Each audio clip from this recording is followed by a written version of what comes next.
Hello friends, welcome to my channel. This is Abhirami and I am here to discuss with you about today's topic, that is the shoulder joint. Okay, so the shoulder joint is a synovial joint. So synovial joint means it is a freely moving joint and it is of the ball and socket type. So this is a picture of the ball and socket joint. So the shoulder joint is made of the articulations between the glenoid cavity and the head of the humerus. The glenoid cavity is present in the scapula. Actually, the glenoid cavity forms the lateral angle of the scapula. Okay. So the glenoid cavity and the head of the humerus, they articulate with each other to form the glenohumeral joint or the shoulder joint, which is of the ball and socket type. Okay, but this joint actually has very less stability because the head of the humerus is very large and the glenoid cavity is too small and shallow. Okay, so the head is actually 4 times that of the glenoid cavity, so the stability is lesser, but this arrangement actually provides great mobility, and the stability is increased because of following factors. So there are these 4 factors that affect the stability. The coracoacromial arc for the head of the humerus means actually the coracoacromial arc is made up of the coracoid process, okay, and then the acromion process and the coracoacromial ligament. So the coracoacromial ligament attaches itself to the tip of the acromion process and the lateral part of the base of the coracoid process, and all these three together form the coracoacromial arc, which acts as a secondary socket for the head of the humerus. Okay, so the second factor that increases the stability is the musculotendinous cuff of the shoulder, and the third factor is the glenoidal labrum. Okay, we'll be talking about the glenoidal labrum again. So anyway, the glenoidal labrum helps in deepening the glenoid fossa. Okay, so glenoidal labrum is attached to the margins of the glenoid cavity and it increases the concavity of the glenoid cavity, thus making it more stable. Okay, the last point is that the stability is also provided by the muscles attaching the humerus to the pectoral girdle, like the long head of biceps and the long head of triceps. Okay, so that is all about the stability of the humerus. Next, let's move on to the ligaments holding the shoulder joint. So there are 4 ligaments in the shoulder joint, that is the capsular ligament, the coracohumeral ligament, and then the transverse humeral ligament, and then the glenoidal labrum. So the capsular ligament is actually very loose and it allows free movements. Okay, and the capsular ligament is least supported inferiorly. So the dislocations are common inferiorly because the capsular ligament is least supported inferiorly.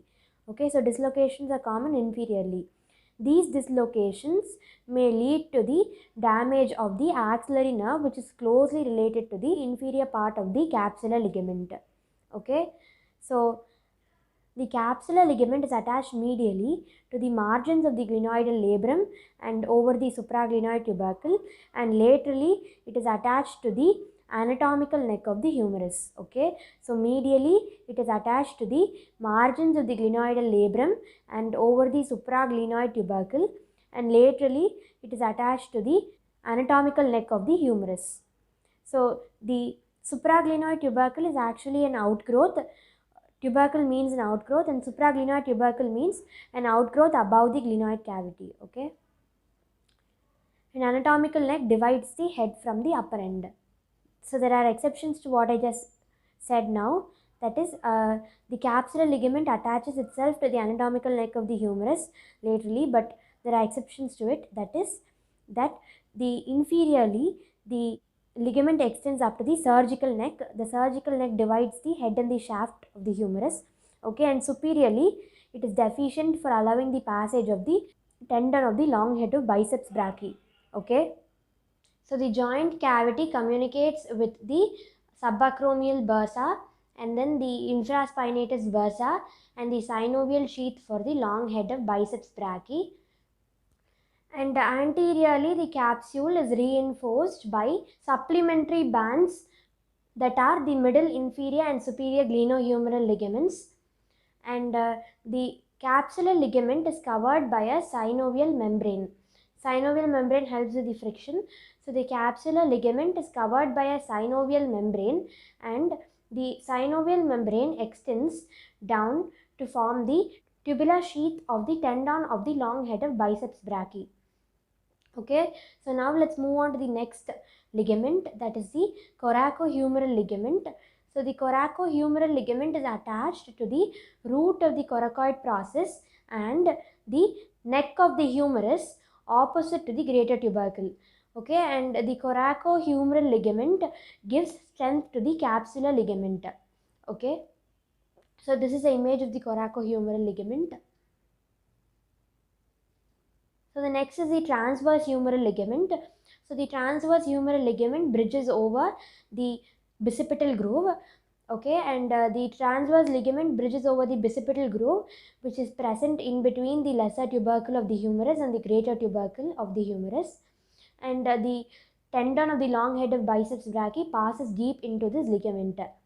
Okay, the last one is the glenoidal labrum. So the glenoidal labrum is made up of fibrocartilage, and the glenoidal labrum is attached to the margins of the glenoid cavity. So it increases the concavity of the glenoid cavity, and it increases the stability of the shoulder joint this way. Okay. So now let's talk about the bursae related to the shoulder joint. So bursa means a fluid filled cavity which decreases the friction between the joints. Okay. So the first one is the subacromial bursa. It is also called as the subdeltoid bursa, and you can see a picture of it here. The next one is the subscapularis bursa, and it is related to the joint cavity. So we were saying that the joint cavity is related to the subscapularis bursa and the infraspinatus bursa and the synovial sheath of the tendon of the long head of biceps brachii. So that's how it goes. The infraspinatus bursa may be related to the joint cavity, and there are several other bursae that are related to the coracobrachialis, teres major, long head of triceps, latissimus dorsi, and coracoid process. Okay, now let's talk about the blood vessels that supply to the shoulder joint. So there are 4 blood vessels, that is the anterior circumflex vessels, posterior circumflex vessels, suprascapular vessels, and the subscapular vessels. Okay, and the nerves that supply to the shoulder joint include the axillary nerve, the musculotendinous nerve, and the suprascapular nerve. Okay, so that is the end of this session. Thank you for listening to me, and if you like this video, please like, share and subscribe and comment on it. And if you have doubts in the bones of the upper limb chapter 2, you can visit my previous videos. You can also visit my previous videos for introduction to thorax and ribs. Okay, so thank you.